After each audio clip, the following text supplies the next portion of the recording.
Now David came to Nob, to Ahimelek the priest. And Ahimelek was afraid when he met David, and said to him, "Why are you alone, and no one is with you?"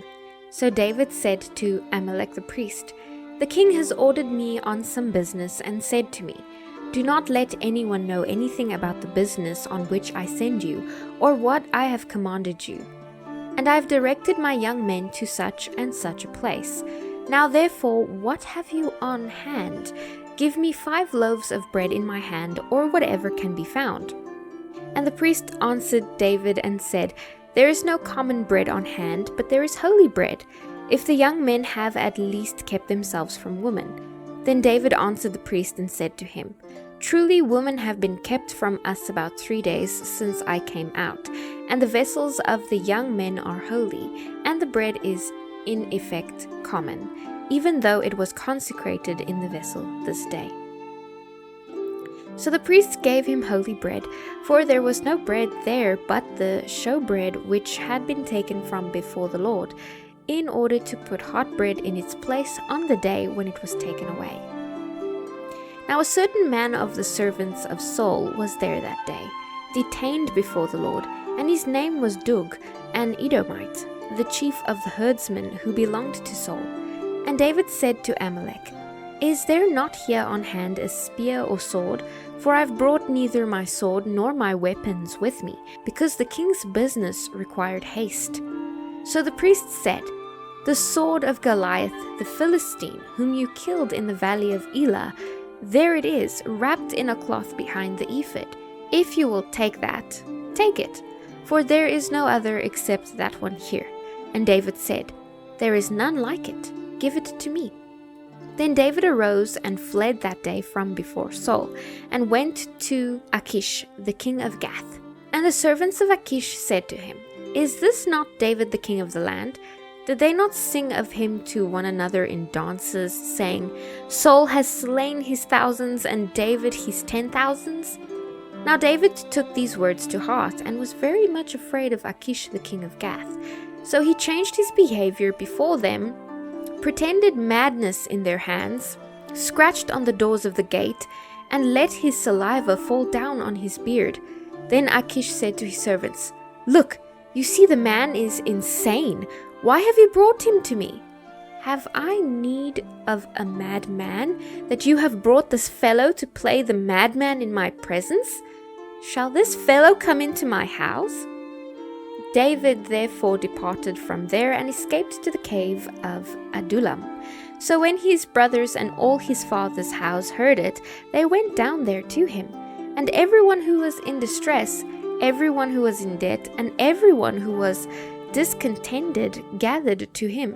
He became captain over them, and there were about 400 men with him.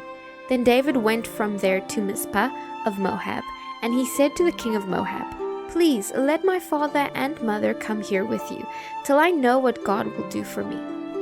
So he brought them before the king of Moab, and dwelt with him all the time that David was in the stronghold. Now the prophet Gad said to David, 'Do not stay in the stronghold. Depart and go to the land of Judah.' So David departed and went into the forest of Hereth. When Saul heard that David and the men who were with him had been discovered, now Saul was staying in Gibeah under a tamarisk tree in Ramah, with his spear in his hand, and all his servants standing with him. Then Saul said to his servants who stood about him, 'Hear now, you Benjamites, will the son of Jesse give every one of you fields and vineyards, and make you all captains of thousands and captains of hundreds? All of you have conspired against me, and there is no one who reveals to me that my son has made a covenant with the son of Jesse. And there is not one of you who is sorry for me, or reveals to me that my son has stirred up my servant against me, to lie in wait as it is this day.' Then answered Dug the Edomite, who was set over the servants of Saul, and said, 'I saw the son of Jesse going to Nob to Ahimelek, the son of Ahitub. And he inquired of the Lord for him, gave him provisions, and gave him the sword of Goliath the Philistine.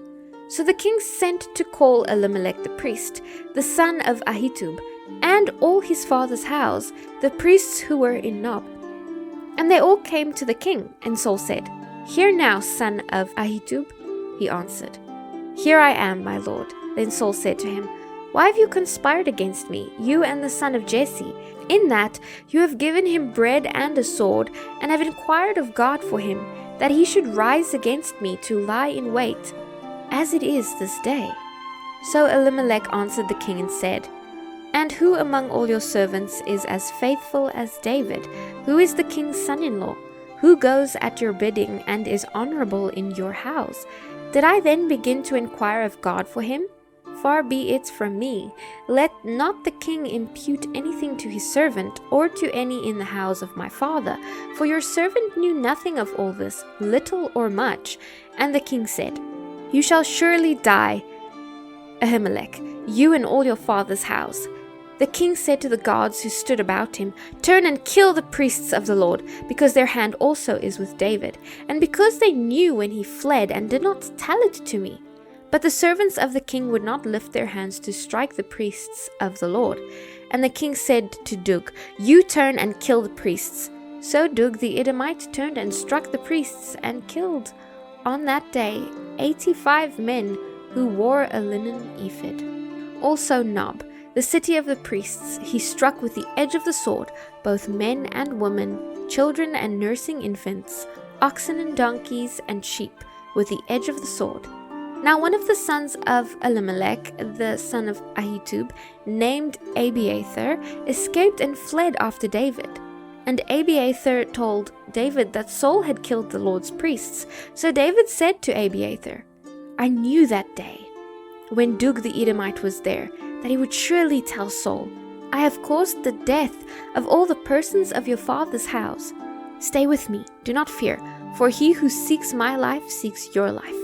But with me you shall be safe."